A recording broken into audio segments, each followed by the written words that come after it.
1757 সালের 23শে জুন গঙ্গার তীরে পলাশীর প্রান্তর আজ যেন এক শ্মশান ভূমি। চারিদিকে ধোঁয়া, বন্দুকের শব্দ, ঘোড়ার চিৎকার এবং মানুষের আর্তনাদ। সূর্য তখন মধ্য গগনে, কিন্তু বাংলার আকাশ যেন রক্তে লাল। বাংলার নবাব সিরাজউদ্দৌলা তখন মাত্র 20 বছরের তরুণ। তার চোখের সামনে ভেঙে পড়ছে তার নিজের হাতে গড়া সেনাবাহিনী, ভেঙে পড়ছে এক সম্রাটের স্বপ্ন। সিরাজ তখন তার হাতের ঘোড়াটিকে সামনে নিয়ে দাঁড়িয়ে আছেন যুদ্ধক্ষেত্রের মাঝখানে। চারিদিকে গোলাগুলির শব্দ, ধোঁয়ার ঘন মেঘে ঢেকে গেছে দিগন্ত। তার চোখে ক্রোধ আর মনে বুক ভরা প্রশ্ন, কোথায় মীর জাফর, কোথায় আমার মিত্ররা? যে সেনাপতিরা সকালবেলায় তাকে প্রতিশ্রুতি দিয়েছিল যে আজ ইংরেজদের বুঝিয়ে দেবে বাংলার দাম, সেই তারাই বিকালে নিশ্চুপ হয়ে দাঁড়িয়ে রয়েছে। তাদের কামান নীরব। রায়দুর্লভ, জগৎ শেঠ, মীর জাফর সবাই যেন কোনো এক অদৃশ্য নির্দেশে স্থির হয়ে দাঁড়িয়ে রয়েছে। সিরাজ বুঝে গেলেন যে এই যুদ্ধ আর শুধু ইংরেজদের সাথে নয়, এই যুদ্ধ হলো বিশ্বাসঘাতকতার যুদ্ধ।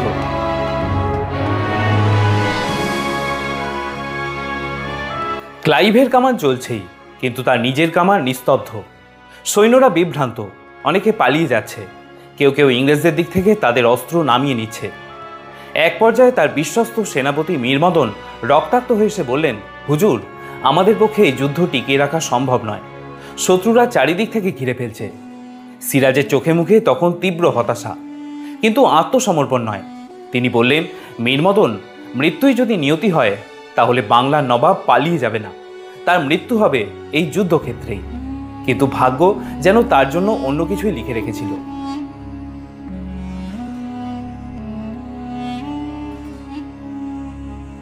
যুদ্ধের ভাগ্য 1 ঘন্টার মধ্যেই নির্ধারিত হলো। সিরাজের সামনে এখন দুটি মাত্র পথ খোলা, হয় মৃত্যুবরণ করতে হবে আর নয়তো যুদ্ধক্ষেত্র থেকে পলায়ন করতে হবে। মীর মদন গুরুতর আহত, মোহনলালও মৃত্যুকে বরণ করে যুদ্ধক্ষেত্রে পড়ে রয়েছেন। সিরাজের ঘনিষ্ঠ উপদেষ্টারা তাকে বললেন, হুজুর, আপনার এখন এই যুদ্ধক্ষেত্র থেকে পলায়ন করা উচিত। আপনি বেঁচে থাকলে এই লড়াই আমরা আবার লড়তে পারব। অনিচ্ছা সত্ত্বেও চোখে জল নিয়ে সিরাজ তার রাজকীয় ঘোড়ায় চেপে যুদ্ধক্ষেত্র থেকে বেরিয়ে গেলেন। সাথে রইল কয়েকজন বিশ্বস্ত সৈনিক।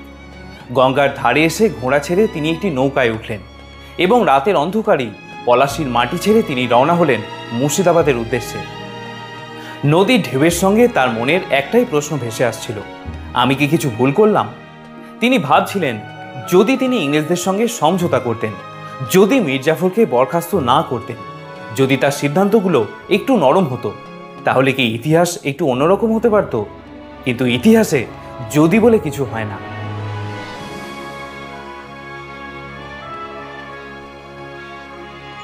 সিরাজ যখন মুর্শিদাবাদে ফিরলেন তখনও তিনি জানতেন না যে তার প্রাসাদ ইতিমধ্যেই মীর জাফরের দখলে। রাত্রে নিস্তব্ধতায় তিনি পিছনের পথে প্রাসাদে প্রবেশ করতে চাইলেন। তার নিজের প্রহরীরা তাকে চিনে ফেললেও তার জন্য দরজা খুলতে রাজি হলো না। রাজবাড়ির প্রতিটি ঘরে তখন ফিসফাস চলছে, বাংলার নতুন নবাব কে হবে?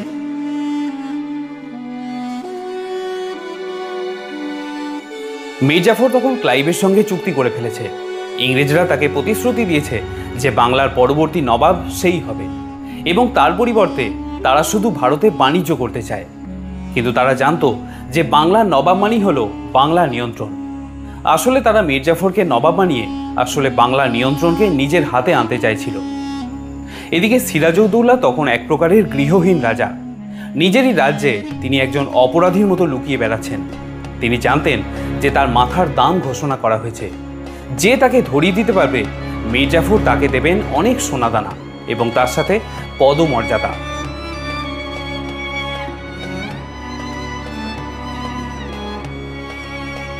পরের দিন ভোররাতে সিরাজউদ্দৌলা গোপনে রাজপ্রাসাদ ছেড়ে পালিয়ে গেলেন। তিনি নবাবের পোশাক ছেড়ে একটি সাধারণ মুসলমানের পোশাক পরলেন। পরনে সাদা কাপড়, মাথায় গামছা এবং হাতে একটি ছোট্ট পুঁটলি। সঙ্গে রইলেন দুজন বিশ্বস্ত মানুষ, মোহনলালের দাস মোহাম্মদী বেগ এবং এক হিজড়া বাহক। তারা দক্ষিণ দিকে পাটনা অভিমুখে রওনা হলেন। পথে তাদের ছোট ছোট গ্রাম পেরোতে হচ্ছিল, মাঝে মাঝে নৌকায় ছোট ছোট নদীও পেরোতে হচ্ছিল। সিরাজের চোখে মুখে কোনো আশঙ্কা ছিল না, বরং ছিল এক অদ্ভুত প্রশান্তি। যেন তিনি জানতেন যে তার জীবন শেষ হতে চলেছে, কিন্তু তার মর্যাদাহানি তিনি কখনোই হতে দেবেন না।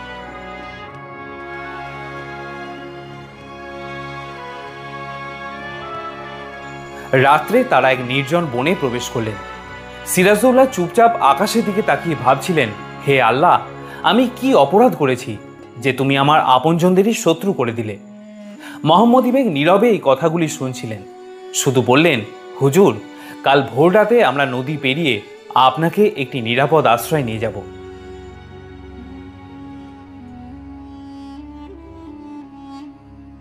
কিন্তু ভোর হওয়ার আগেই ভাগ্য তার সঙ্গে এক নিষ্ঠুর খেলা খেলল। সিরাজের এক পুরনো চাকর তাকে চিনে ফেলেছিল। সে গিয়ে মির্জাফরের লোকদের খবর দিল যে নবাব এখানেই আছেন।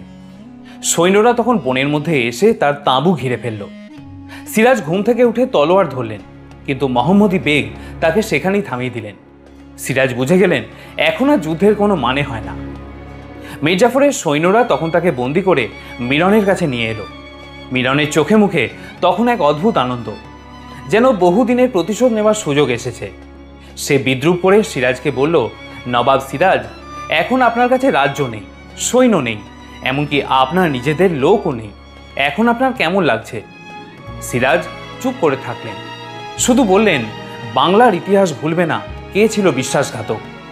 ইতিহাসের পাতায় সেই কথাই যেন অমর হয়ে রইল।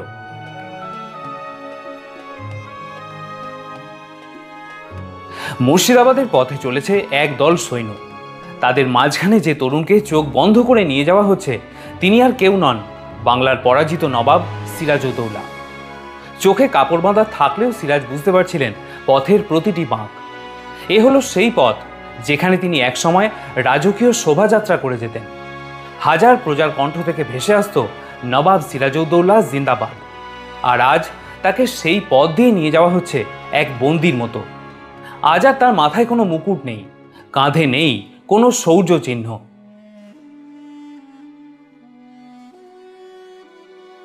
সৈন্যদের পায়ের শব্দ থেকে যেন শোকের সুর ভেসে আসছিল। আর সিরাজের মনে তখন একটাই কথা ভাসছিল, এ কি সেই বাংলা যার জন্য আমি লড়েছিলাম? সিরাজকে নিয়ে যাওয়া হলো মিরনের প্রাসাদের এক অন্ধকার কক্ষে।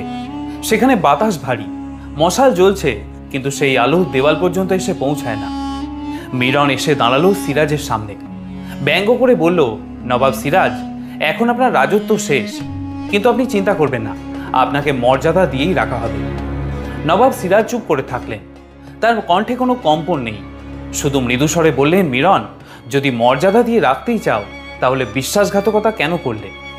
মিরন এক মুহূর্তের জন্য থেমে গেল, কিন্তু পরক্ষণেই হেসে বলল, আপনি আগের মতোই কথা বলেন, কিন্তু সময় যে এখন বদলে গেছে, এখন থেকে এই বাংলার নবাব আমি। এই বলে সে প্রহরীদের নির্দেশ দিল যে এর চোখে সবসময় কাপড় বেঁধে রাখবে, খাবার কম দেবে, আর কেউ কোনো কথা বলবে না। এভাবেই শুরু হলো নবাব সিরাজের শেষ জীবনের অন্ধকার অধ্যায়।